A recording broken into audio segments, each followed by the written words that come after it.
Hello, everyone. Good evening. Welcome to our third Schindler Talk of 2025. My name is Ann Clark, and I'm a volunteer with the Friends of the Schindler House, or FOSH as we call it, and I work with the Development Committee. For those of you joining us for the first time, FOSH manages the maintenance, preservation, and restoration of the Schindler House, which is located in West Hollywood, California, and we work to raise funds and awareness around this amazing treasure of a house that was built 103 years ago. We're currently working on a comprehensive master plan that will ensure the legacy of this architectural treasure.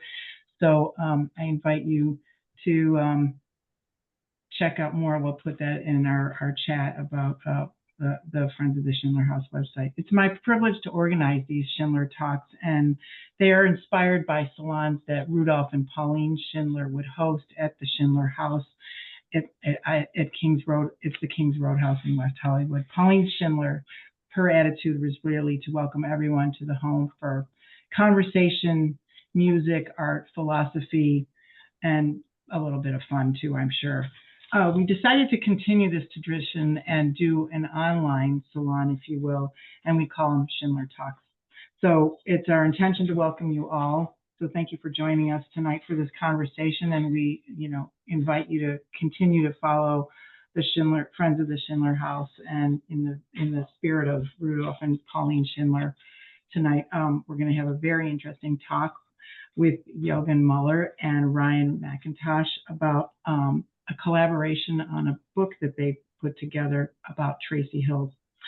Between 2021 and 2024, Ryan and Yogan photographed Tracy Hills, which is a new master plan community of about 5,000 homes sprawling across the rolling hills of California's Central Valley, 2 hours east of San Francisco.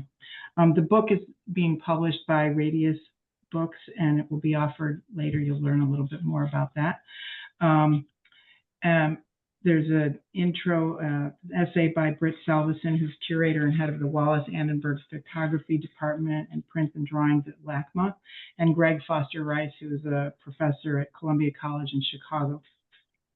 I forgot to do the housekeeping rules here. I'm just going to tell you a little bit more how we're going to organize this talk. I'm going to introduce Ryan and Yogan in a minute, and we'll be in conversation about this project of theirs and their work. I'll be asking them questions. Feel free, please, to either put comments in the chat room or Q&A, and I will be monitoring those as well.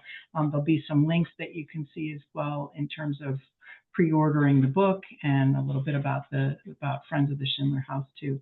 So sorry about that. With no further ado, Yogan Muller is a French photographer, first-generation graduate and educator. His work engages with the ecological crisis and its impact on landscapes and communities. In October of 2019, he moved to Los Angeles and joined the Counterforce Lab, a group of ecologically-minded artists and designers led by Rebeca Méndez at the UCLA Design Media Arts, or DMA.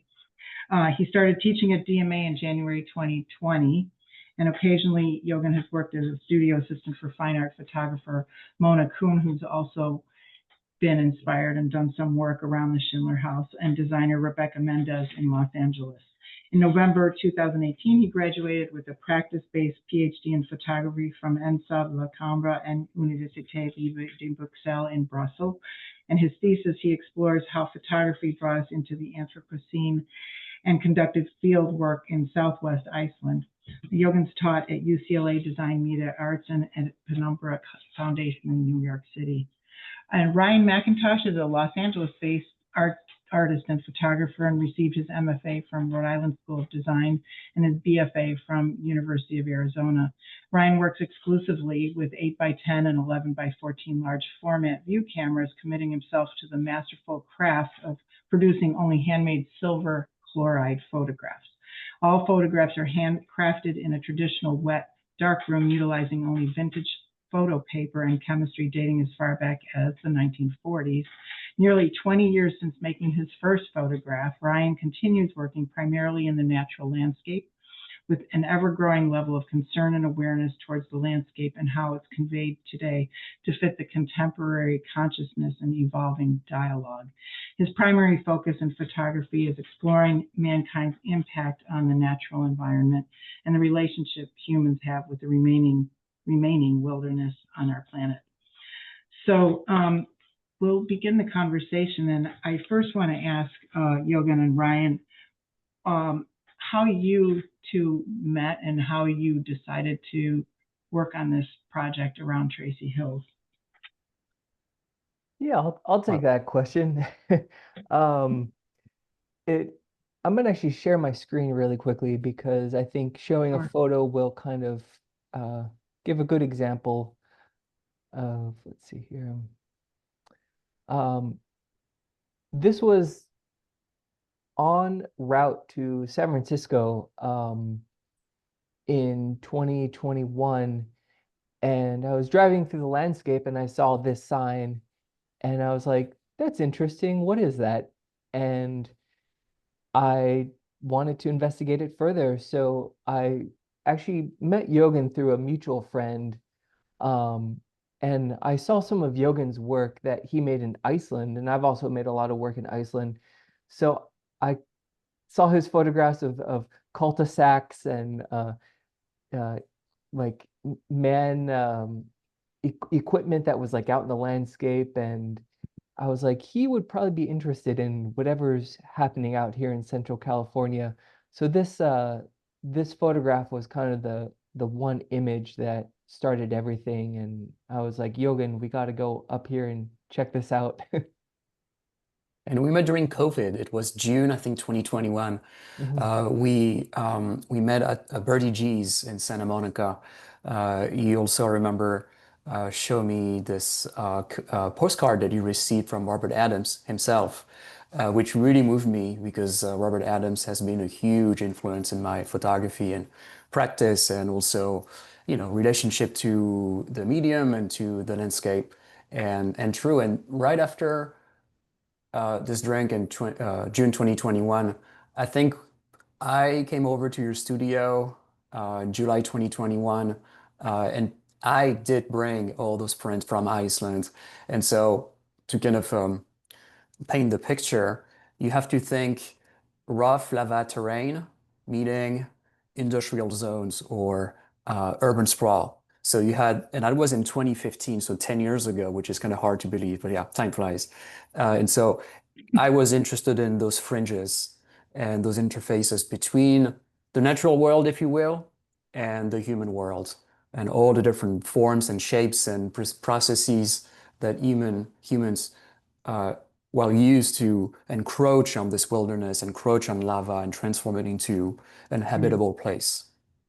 So it was really kind of a conversation that you had that Ryan, you knew that you might be interested in pursuing this place, if you will, together. And I felt very grateful because Tracy Hills, in terms of landscape, in terms of obviously not the scales, but the processes and the approaches, if you will, were almost the same. Scales were multiplied by maybe a factor 10 or 15. Back in Iceland, it was rather small, and it was also very kind of clean cut between, again, the wilderness and human habitat. Here it was a little more complex, and scales were very confusing. And so for me, it was a very interesting challenge to take on, and just, go with Ryan. And we went for the first time in August. I think it was even August 14, 2021.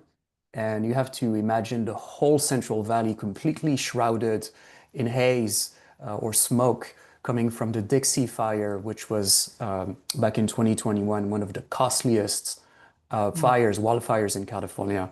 So we arrived in Tracy Hills in mid-August under the blazing sun. It was 100 degrees. You had this very hot wind, and you had all those houses being built. And where were they in the construction process? Like, this is a huge development, right? And how far along were they? I guess it's like when you got there for the first time to see what this felt like. I feel like it was fairly early on, because when I discovered Tracy Hills, and it was still kind of just the rolling grasslands, and Oh, they okay. were just starting to kind of like grade some of the land around there. Um, and then by the time that Yogan and I got up there together, there was already houses being built. They moved so quickly, and the landscape was just completely decimated of just chaos. It's like if you know the mess that's made of building one house, they were Hmm. building hundreds all at once. So the landscape just looked like a wasteland. Um, Wow. I actually have a picture I can share quickly Yeah. to illustrate what Ryan just shared. This is grading. This is Tracy Hills. Back in August 2021, just to give you a sense of the scale of the enterprise. This is the 580 freeway, if you can see my cursor. Hmm. And these are, yeah, just future lots for future homes. And here, it's loading. This is one of the huge signs that I think, Ryan, you saw. I don't know if you all can see it, but it says Resort resort style style living, Tracy living. Hills, and there's someone just being in a swimming pool and, having their best life. But this is the branding for Tracy Hills. Is there anything around there besides this development? Do they build more than houses? I mean, so there is the town of Tracy, which is about 15-20 minutes just up the road. okay, okay. Um, all of this was built along the freeway, um, because of the proximity to the freeway and then the proximity to San Francisco. Tracy Hills was being sold as a commuter town for San Mm-hmm. Francisco, even though it's 100 miles away and over 2 hours drive by car. Wow. Um, so it's really just out there. Yeah, yeah, yeah. So, I guess so. What you? I want to know more about your different approaches to it, and also, yeah, just kind of your impression of this place and what drew you. I mean, so what drew you to it? Because it sounds really kind of abysmal. For me, the initial draw was the landscape. I consider myself a landscape photographer. I never thought that I would be photographing a housing development ever in my life. Um, Right. but it all originated in the landscape. And when Yogan and I first went, we started in the landscape, kind of in the fringes of the outside area of the development. And I'll share a couple images. I mean, it looks very barren and just devoid of any kind of vegetation or anything. I mean, is that what was there anything there, or was this the result of the just wiping out everything to develop this land? It it was just dry. I think the only thing they really wiped out was some old farmland. Mm, Um, but kind of as the project progressed and we stayed around the exterior of the construction site, it it took a lot of kind of courage for us to start venturing into the construction zones and photographing, and Yogan had usually carrying three cameras. I'm carrying an 8x10 or 11x14 camera and tripod and film holders. not So exactly inconspicuous. yeah, so we can't be secretive about it. So we just kind of accept it, like we're there working and photographing, and it felt like we kind of had a job to do there. Um, as as the project kind of progressed, um, our our level of courage kind of kept increasing, and Yeah. we kept kind of encroaching further and further into the developments, um, actually even to a point where I'd say maybe on our fourth trip up, I don't remember exactly, um, we decided that it would be best if we just started staying in one of the houses so that we could be there full time. Hey, like camping? What did you do? Yeah, no, we slept in one of the houses for a weekend so we could be there and wake up in early morning, photograph, be there in the evening, photograph, and Is it a fully functional house with plumbing at that point? yeah. Oh, okay. Um, That's you have like the attitude of sort of architects do that all the time. They walk into construction projects and act like, you know, they're part of the construction team, but they're just curious. So, did you get asked by any of the people who are working construction? so I mean this whole project has been really an act of trespassing in a sense.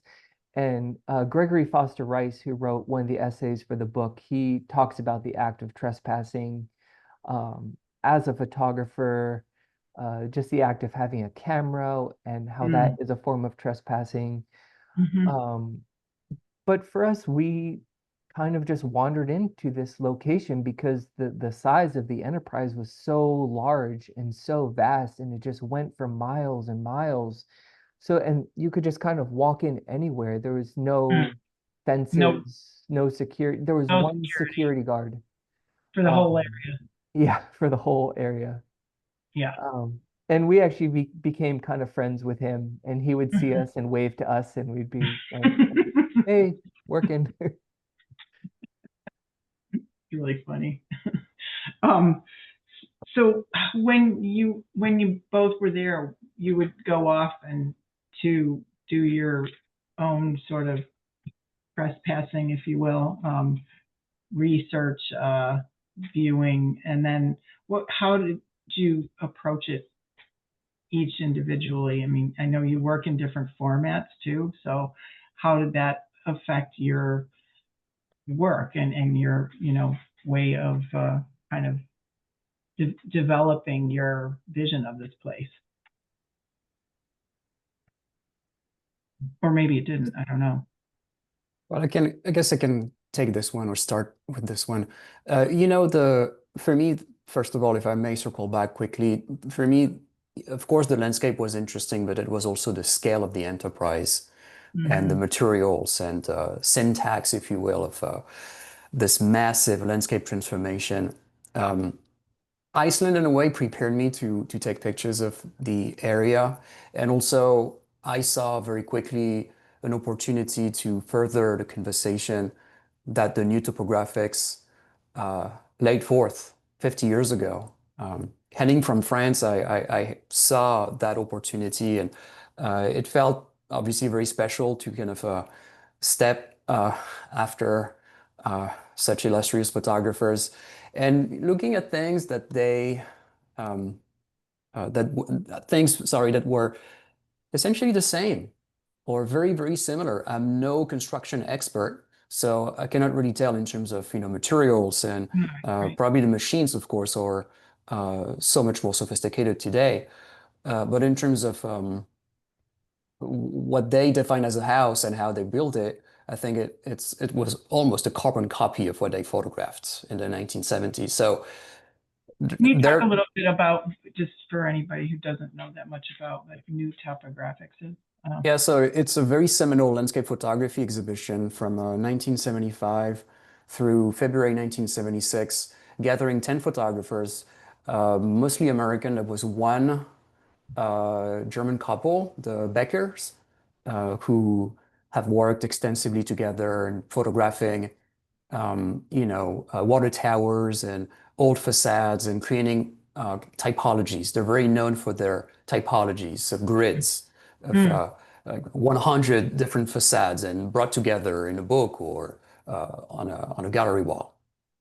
And this exhibition, even for me in my home country and in Europe, left a profound imprint in the history of landscape photography. And even today, people like Louis Baltz or Stephen Shore, Robert Adams, who were part of the show, are still highly revered in their still inspiring younger photographers. So it was a major exhibit from 1975, the new topographics.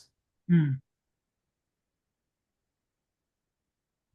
Ryan, got anything to add? I mean, much like Yogan said, a lot of this project was kind of came out of the dialogue created by like Louis Baltz from the 70s when he photographed Park City. So the question kind of arose for us as photographers, like, well, why do it again? It's been 50 years. What has changed? There was nothing particularly unique about Tracy Hills. Like I could drive 30 minutes out of LA and find another huge sprawling development that Mm-hmm. is probably even by the same developers. Yeah, yeah. But there was something really unique about the size of Tracy Hills and also kind of the proximity to resources, to water. Um, right there along the 580, there's all of these farms that have closed because there's no water in Central California for them to operate their businesses. So it's like, why are they building homes out here when they can't even sustain that current industry that was there? Did you find out how they were supplying with infrastructure and stuff? There's still a lot of unanswered Questions? questions for a lot of investigation. Um, but kind of unlike Louis Baltz's Park City, Park City was being built as a resort community in a place that had uh, water, uh, tourism. Um, it had the resources there to kind of sustain, where Mm. Tracy Hills is being built as a solution to our kind of housing crisis and uh, kind of the sprawl of San Francisco.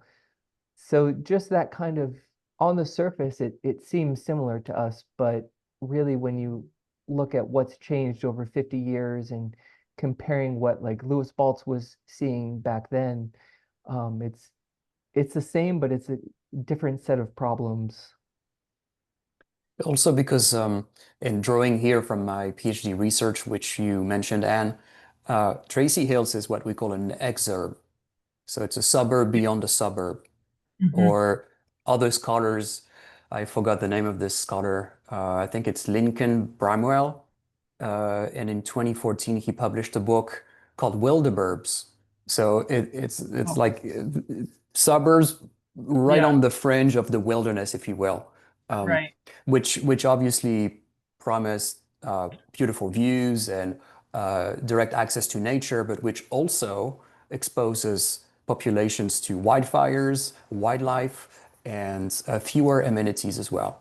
Mhm. Which is exactly what we witnessed at the end of the project. A huge fire erupted in June 2024 and engulfed all three sides of Tracy Hills. To They're the degree damaged? that, yeah, to the degree that Tracy Hills inhabitants realized that the poorly designed city didn't have any exit routes. We Oh, watched a lot of YouTube videos, and there was one comment, I think, from a fireman, and he pointed out that there was only this two-way street for the populations. Remember, it's a 5,000 home new development. So for those 5,000 houses and all those people, there was only one-way street for them to flee. So it really revealed the cheap nature of the design and the badly actually designed city in terms of uh, yeah, wildfires. There's also the question of access to water. The California aqueduct actually goes through Tracy Hills, and that's oh, one of the main, I guess, sources for the dwellers. But adding to what Ryan said, I think that we saw in Tracy Hills not only an opportunity to further the conversation that the new topographics laid forth 50 years ago, but to also take it into the 21st century and to see Tracy Hills, and here these are my words, but to see Tracy Hills really bump into the ecological edges of that particular location. And so we saw Tracy Hills as the project progressed, we saw, at least for me, we saw Tracy Hills really get into the water crisis, the housing crisis, and the climate crisis that California faces. It really sits for me, Tracy Hills, at the intersection of those three crises. I know it's a lot of crises, but again, the water crisis, the housing crisis, and the climate crisis. And it's not even done yet. Yeah. So when that fire happened, around how much of it was occupied at that point? Do you have any idea? Like half or something? No. Well, thankfully, the fire did not really reach the main phase or phase one of Tracy Hills. It really engulfed the second phase, which is largely just open land. If you remember the picture that I showed earlier, it's just graded land and vacant lots, so no structures besides streets, lampposts, but there was no houses, thankfully. Yeah. So do you think maybe you can share some more of your images because they're very evocative, and maybe talk about how these images in this book may leave an impression with people. It's art. It's an art book, but there's also more than that. Obviously, we're talking about it right now, and both of you have some interest in this trifecta of crises. It's not more, but we'll talk about the trifecta. And what how does this piece of art potentially in a certain way bring awareness to some of these major issues that we are creating and live with now?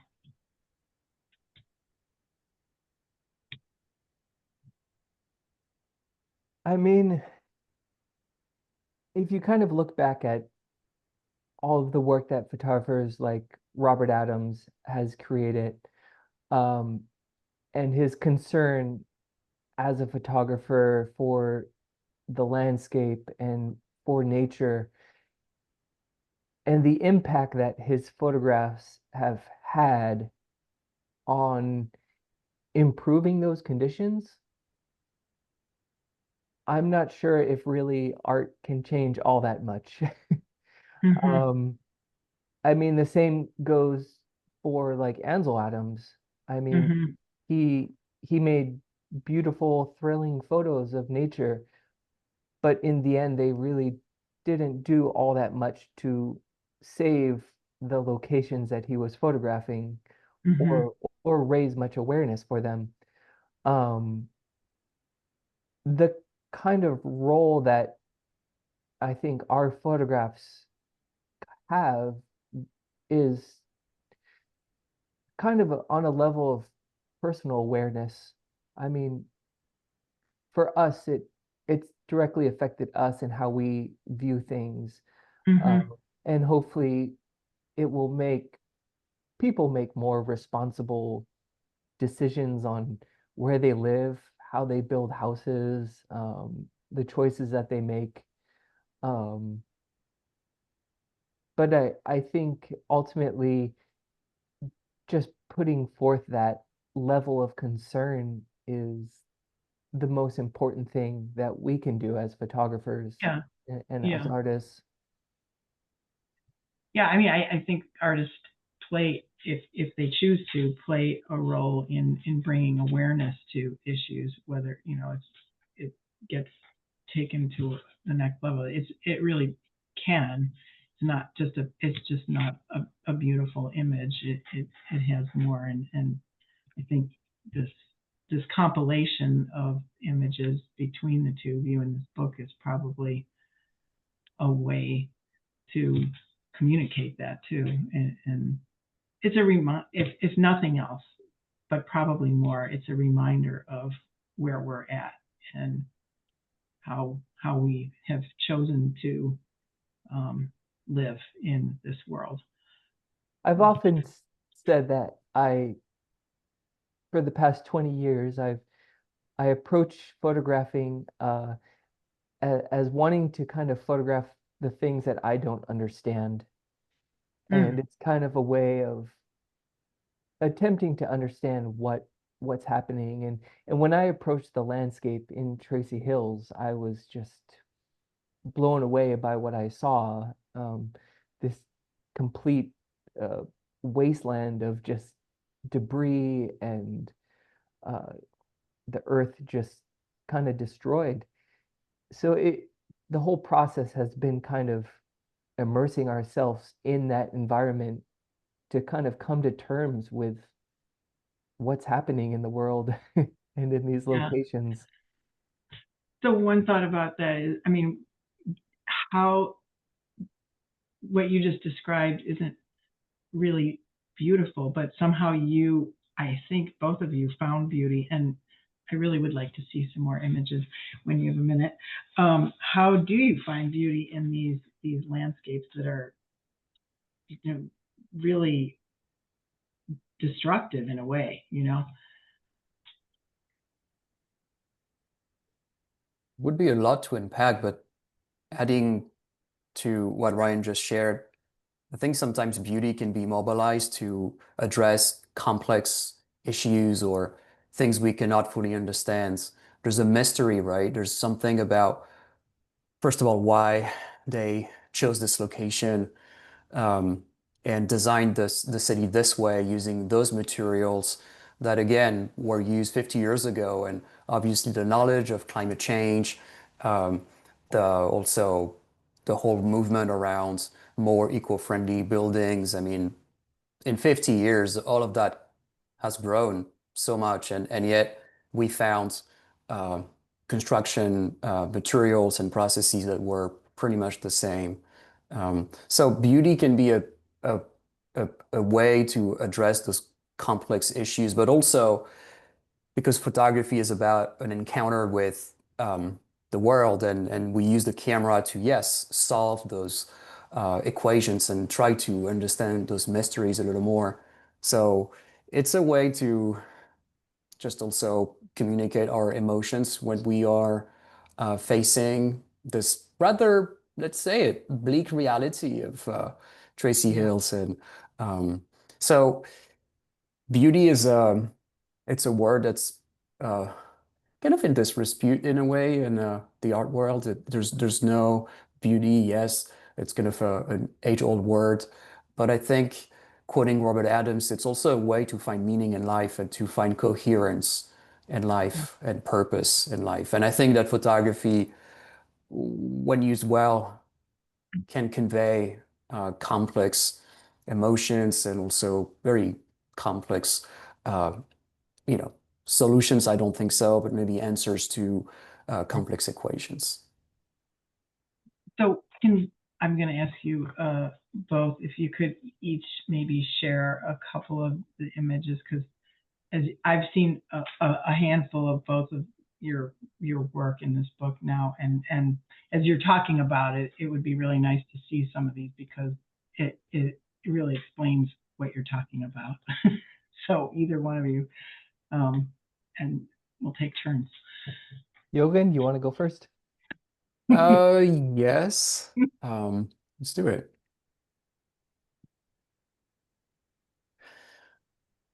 I guess one way to do it is perhaps to kind of cycle through some of those images. These are all the plates that went into the book, which we will, I guess, discuss a little bit later. No.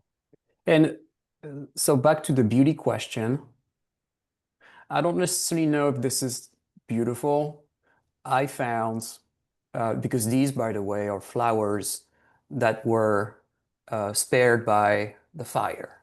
And so they survived. And that very survival was, I think, very beautiful because it shows the resilience of the natural world. And even in the face of a devastating fire, you can see how life kind of reorganizes itself and kind of goes on and I hope thrives.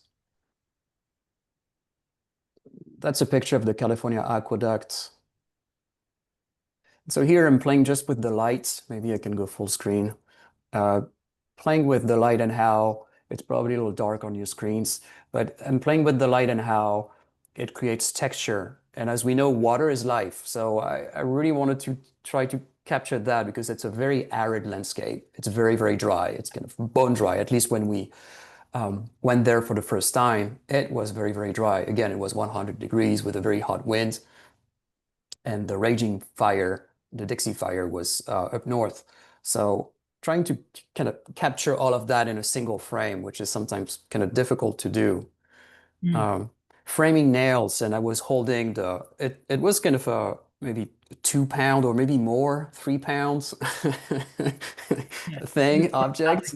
And so Yeah. you can imagine all the pressure of all those nails on my hands.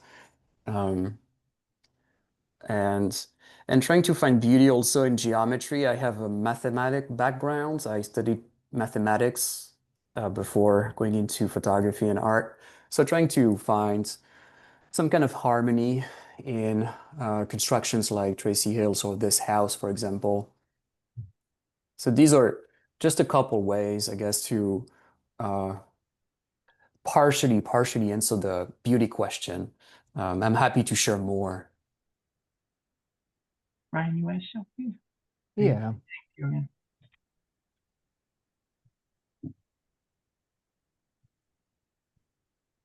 I'll kind of start this with one of the images from the fire.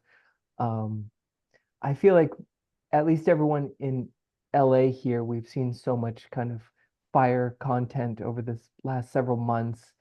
Um, but kind of what was interesting about Tracy Hills was we weren't seeing burnt down trees and burnt cars and homes. It was really just the grassland. Mm. But to see how such a large fire can just spread through an area, even though there's nothing there but just a little bit of dried grass and can just consume a whole community. This is kind of Tracy Hills off in the distance back here. Oh, And this was just one hillside where the fire kind of came down, and the tire tracks are actually from when they were just driving the um, fire trucks up into the hills. Now it appears my screen has froze. is it? Oh, Um, as I try to reboot this, I'll ask kind of respond to your question on beauty because that's something I've had a lot of kind of conflict with in my work, being in the landscape and wanting to make kind of pretty pictures, and being faced with something that's beautiful. And how do you approach a landscape that's like arguably not beautiful construction sites and make it find beauty kind of through form and light. I think it was very important. Um, so I've kind of settled on, I don't remember who said it, but that I don't really have much interest in useless beauty. Um, and to like photograph a flower or something like that just it is kind of what I would deem as useless beauty. But let's see, I'm still trying to get some images pulled up. Yogan, do you want to show a few more images? Sure. So maybe I can show you fire pictures.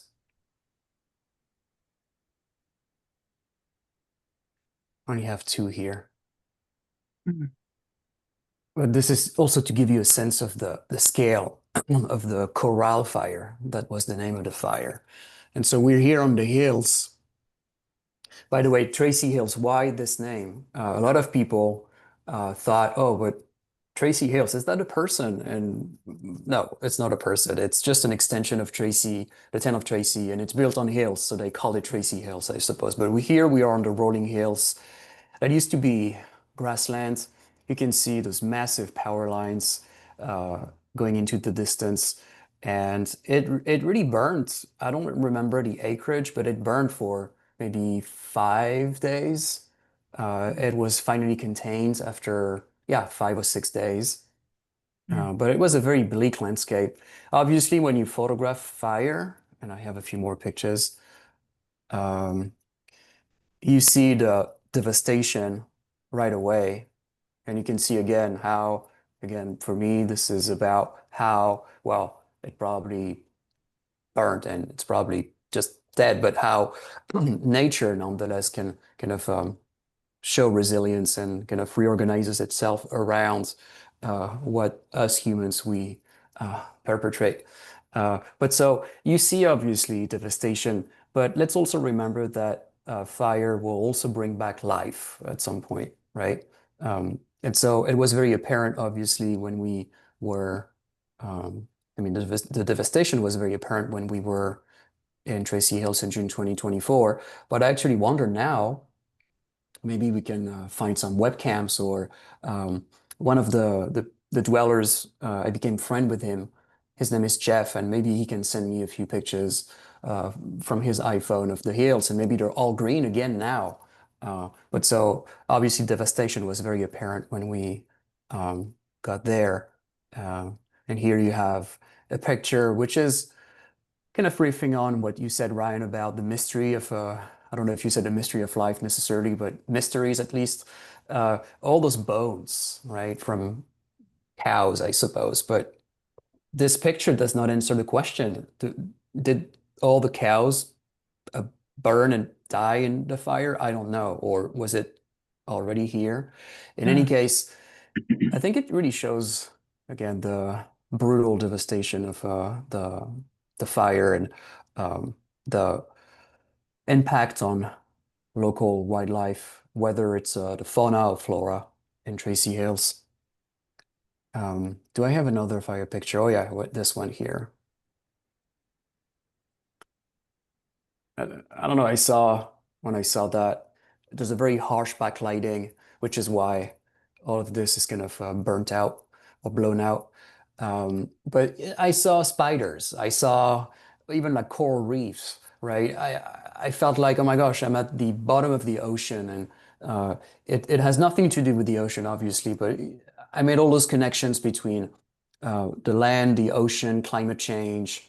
Um, Again, the water crisis, the wildfires. So it was really this, again, conjunction. Tracy Hills was really, for me, a place of many, many conjunctions. And um, I really enjoyed actually working in Tracy Hills.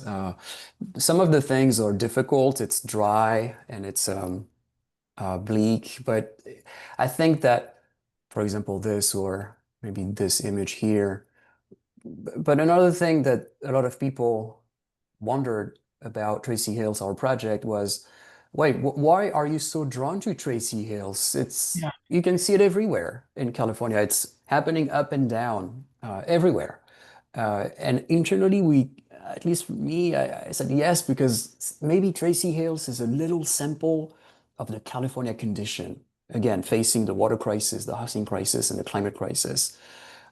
So this is what, for me, really fueled the project and really wanting to return, because we returned 6 times to photograph, those skeletons, if you will, and houses in different degrees of completion. Because here, for example, if I go full screen, and Ryan, you tell me if you have fixed your share screen thing. But here, these are houses that are pretty much finished, I'd say. And here you have, with this transition with the open fence, you have just raw structures, houses being built under the blazing sun. So, Ryan, did you Yeah, fix I'm your? good. You're good. Okay. When you guys would go back, multiple times, did you have conversation about what you were seeing and photographing each time? And did your well, obviously there was progress in the work that was being done, and you went over 3 years, but was there kind of a different approach as you went back multiple times? Did you talk to each other? Was there a dialogue like, oh, did you see this? Or, I don't know. Or were you just kind of doing your own thing and then came back afterwards and said, here, check this I'll take this question. So for me, initially we have the same photographic references. We, I think, admire the same photographers, and we're very much inspired by their work. But initially, I was more drawn to textures and abstractions. Sometimes there was no horizon line, and a lot of the time there was no horizon line in my pictures. And out. Ryan would take much more complex pictures, having all those different elements in his picture plane and really trying to kind of compose with all this large spatial complexity. Mm-hmm. And as the project progressed, I remembered, because after each trip also, I have to say, after each trip, we would share our production and kind of, discuss it and look at what worked and didn't really work and kind of build on for the next few trips, build on what we had. And so there was conversation this way. And then as the project progressed, I started to kind of raise the camera a little more, and I saw Ryan doing the opposite. Oh, that's So interesting. there was Yeah. this moment of kind of crossover, if you will, or this overlap, Mhm. and it was just a wonderful thing to witness, right? The evolution of our photographic syntaxes and languages found this kind of moment of connection, and we shared like a lot, right? We would obviously share um, low resolution images after each trip, but also prints. And we also had this mini show at Ryan's studio at the brewery in 2023 in May. So it was this kind of consistent Yeah. evolution of our photographic languages. And I think that this is what you can see in the book. I know we're going to talk about the book very soon, but this is what you can see in the book, that kind of moment of, yeah, um, sharing all those different references, photographic references, and also the evolution of our photographic languages. I think Well, one thing, oh, go ahead, Ryan. oh, I was just gonna add, while we were photographing, we would just go our own ways. Yogan would go one direction, I would go the other, and we would kind of reconvene in a couple hours or the end of the day. And there was times where I wouldn't see Yogan for a long time because he would just wander off into the landscape or get lost in some other part of the community. And I wouldn't know where he was. And then we would come back at the end of the day and we would be like, did you find that one room in that one house that had the piles of the drywall stacked up? And he would be like, no, I didn't see that. Or he would have found it also and photographed it. So it was interesting to kind of see that the parallels of discovery that we would have. Like, I really wish that I had seen those cow bones because that would have translated so well into black and white. Um, but I didn't discover them, and uh, that's unfortunate. But Yogan got the photo, so um, but like in the case of like these drywall stacks that the workers would kind of construct in the homes at the end of the day, this was all the like leftover fragments of waste that would just be generated, and they would build these towers and then another guy would come and haul them off at the end of the day. And it's just so fascinating because we showed these recently, and a guy that does construction was like, this type of development shouldn't have this much waste, that it's like having to get rid of this much drywall every single day. Like there shouldn't be that much scrap. Like they should be measuring things out better. Um, but I had a lot of fun, especially in when we started going into the interiors of the homes. Like this in this photo, they were spray painting the doors to be installed. So, and then as they painted them, they would just lean them against the wall. Um, so every kind of house would be a different discovery because they would all be at a different point of construction and of finishing. Um, like in this one, all the outlets are still just dangling out of the wall, and there's just crap all over the floor, but the photo looks so pristine and Yeah. almost heavenly white.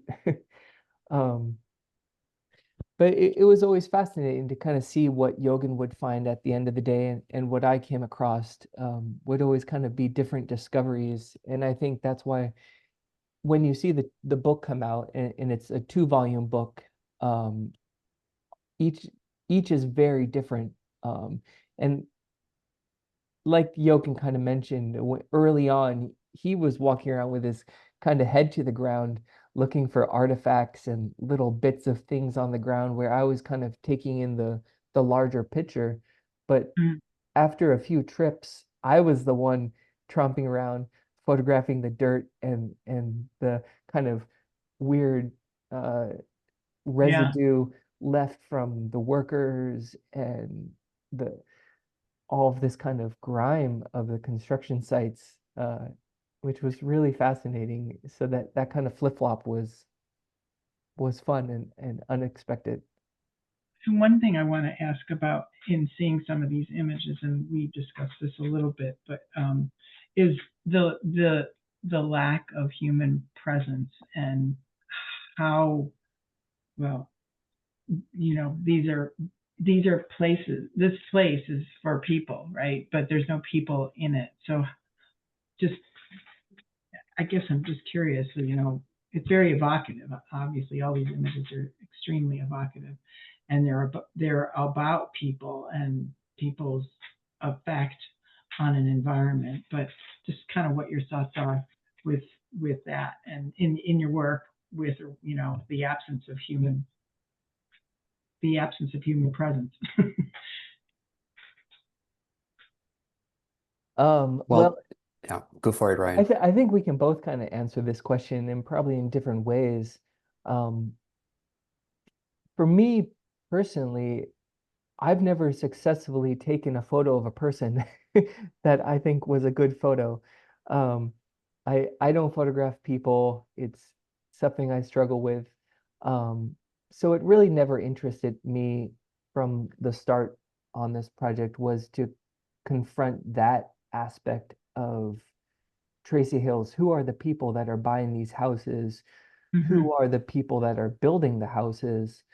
Um, Honestly, I mean, maybe there's another photographer that's here in the room with us that wants to take on that project, because it's also a really interesting component, is who's living there, and all of the workers that are building the houses. I mean, that's maybe even a more relevant discussion now than Right. discussing the landscape. Um, I do have one photo of a person. I'll quickly share it. Um, Yogan doesn't have any, does he? this is a photo from the corral fire, and you can see Yogan is off Oh, in the distance on the hillside with his camera and tripod. So that's probably the only photo in the whole book where uh, there's a sense of a person, kind of does. shows scale. Oh, yeah, for sure, for sure. Um, um, so I think we've kind of maybe we should talk a little bit about the book, and you know what you want to say about how it came together and the process of taking all of this imagery and then producing a book. Have you produced a book before? Either one of you, separately or together? Separately, and self-published a bunch of books Hmm. Hmm. before. So, what do you want to say about Tracy Hills, the book? I think initially we had should have taken it with me. Maybe I may very quickly. It's right here. Okay. Oh, yeah. Let me just put my earbuds back on. So this is, oops, and obviously it's overexposed here. Hmm. This is a proof of concept that I designed in, when was that again? Oh, February 2023 for a small fair here in LA. called Photo Forward. And it's again, a proof of concept. And this is that was an attempt to have both of our voices in a single volume. So here, Oh, this is my version with my cover, and then the end paper, if you will, would be Ryan's work, and vice versa. We have another version where Ryan's work is on the cover, and then mine is here in the on the end paper. But here, it's always difficult to do this flip through videos on a webcam. I'm gonna do my best. It's just a few pages. So you can see this is early work. All the pictures we shot between 2021 and 2022. Oh, this is an interior image that you just shared, Ryan. And then transitioning into my section. So very simple design. So I guess to your question, and this is when the discussion around making a book together started. So February 2023, but it wasn't until maybe March 2024 when we started approaching publishers. First of all, we had sufficient confidence in the work and its strength, and then approached publishers that obviously the conversation got to a whole new level. And we approached several publishers. Radius was on the top of the list, and we started a conversation with them in May 2024.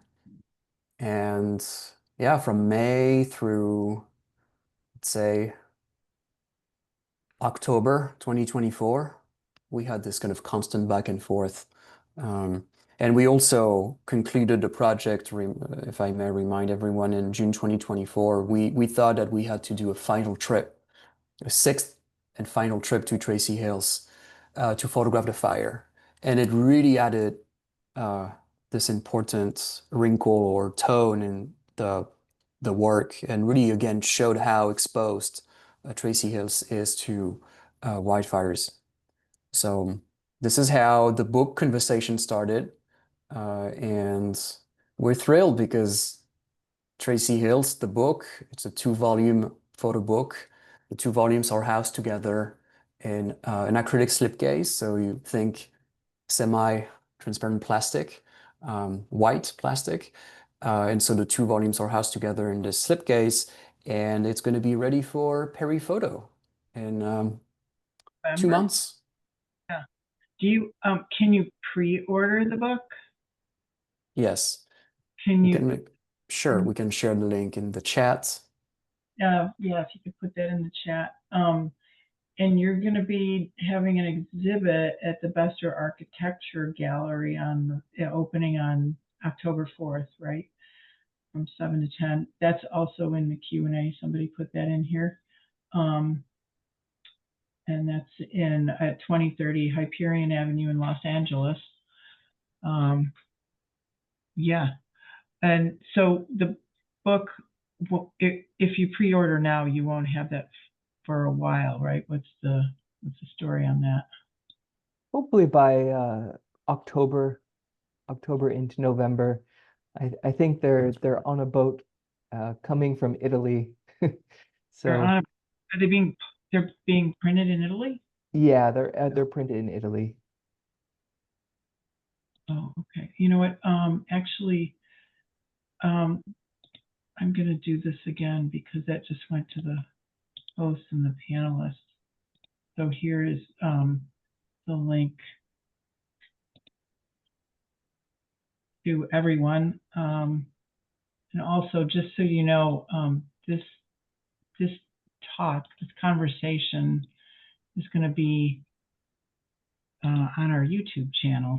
So I'm going to put that in here, the Schindler YouTube channel, where you will be able to send it to your friends and share it, and also, let people know that they can both support this book project of Ryan and Yogan, which is super cool, and the Schindler House. And people when we started this conversation, Yogan came to me because we had worked on another one with Mona Kuhn a year ago, and that's on our YouTube channel. But I asked, well, what does this have to do with the Schindler House or Rudolf Schindler? And Yogan said, Yogan, what did you say? Something along the lines of, could be interesting to see how much we've deviated from the architectural ideals laid forth by Schindler in the 1920s, meaning comparing Tracy Hills with this architectural ideal and kind of canon with the architectural ideal of Schindler in the 1920s.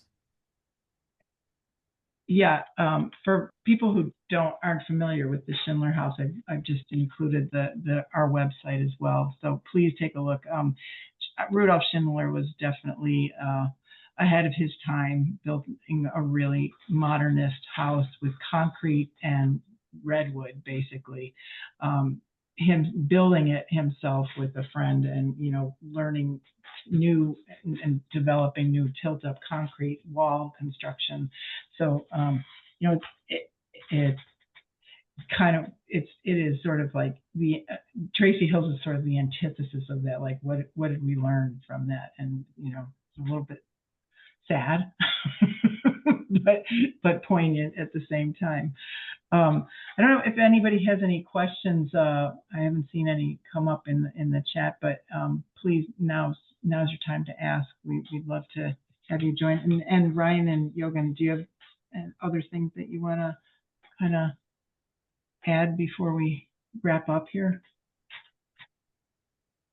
What I can do is maybe share the visual I designed for the Yeah. upcoming show we have. Here it is. So it's on October 4th, 7 p.m. That's the opening at the Bester Architecture Gallery in Silver Lake. This is, by the way, this is one version, and if I can find it quickly. That was a Ryan image, right? Yeah, there's a Ryan version. Let me find it quickly. And this will be the first time that we've actually shown physical work together.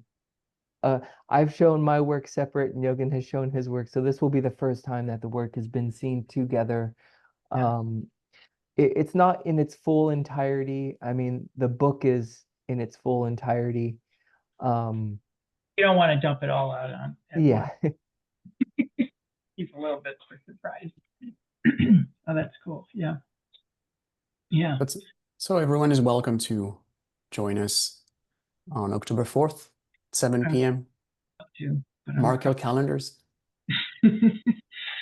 So I don't see any questions, but I really want to just say thank you for everybody who joined us this evening. Super interesting conversation. You, as you know, you can pre-order this book, and also, come back to another Schindler Talk. We in 2 weeks, actually, we will be. Oh, chat has been disabled. I don't know. You can put your questions in the. I don't know why that is. So can you not see, Ian? Can you not see the links? Is that what happened? How do I fix that?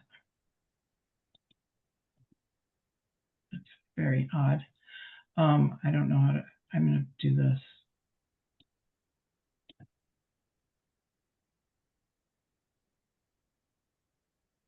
I'm going to put the link in the Q&A. I don't know who got that, but you might have just gone to Ian. Sorry about that. I don't know why it got disabled. But also, we have a talk coming up in 2 weeks. It's a documentary. It's about a documentary that's been made about Rudolf Schindler by Valentina Ganeva. She's been working on it about as long as you guys have been working on your book, and she's going to give us an update on it. She's been getting it in a lot of film fests. Meryl Streep is actually the narrator of it, and Udo Kier is the voice of Rudolf Schindler. So that's on the 24th of September, and on the 22nd of October, we'll have another talk about Harwell Hamilton Harris, who was a sculptor who began working with Rudolf Schindler and was inspired to become an architect through his work with Rudolf Schindler. So that's going to be with Lisa Germany and Todd Cronin, who's also one of our board members and an architectural historian. So thank you all for joining us. And I really have enjoyed getting to know Ryan and Yogan through this process as well. And I hope I will be pre-ordering the book. So everybody have a great night, and we'll see you soon, hopefully. Take care. Thank you, guys. Thank you. Bye.